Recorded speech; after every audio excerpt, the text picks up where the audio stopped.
ज्ञानेश्वरी अध्याय पहिला ओवी क्रमांक 27. तैसा पुढत पुढती तोची मिया अभिवंदिला श्रीगुरुची, जो अभिलषित मनोरुची पूर्विता तो. या ओवीमध्ये संत ज्ञानेश्वर माऊली आपल्या गुरूंच्या चरणी असलेल्या अनन्य श्रद्धा आणि कृतज्ञता व्यक्त करतात. माऊली म्हणतात, ज्याप्रमाणे एखाद्या भक्तांच्या मनात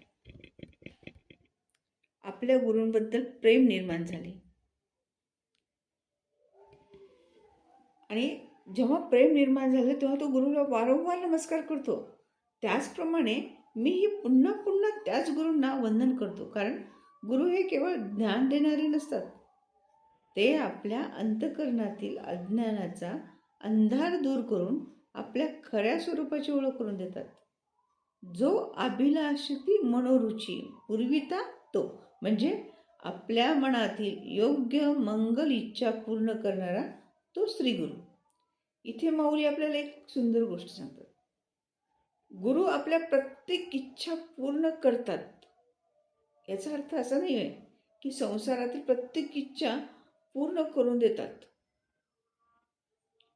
म्हणजे आपण संसारात काही मागू आणि ते पूर्ण करून देतील असं नाही आहे. तर आपल्या मनातील सर्वात मोठी सर्वश्रेष्ठ इच्छा आत्मज्ञानाची, शांतीची आणि ईश्वर प्राप्तीची इच्छा गुरु पूर्ण करतात.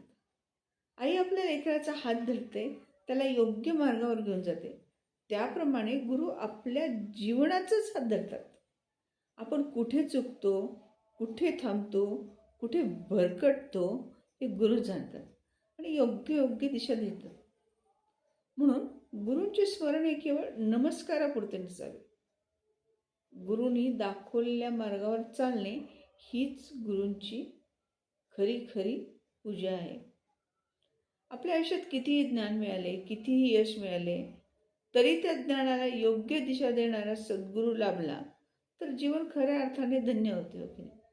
म्हणून माऊलींच्या या ओवीतून आपणही मनोमन म्हणूया, आपणही मनोमन प्रार्थना पण करूया की हे गुरुदेवा, माझ्या मनातील अहंकार दूर करा,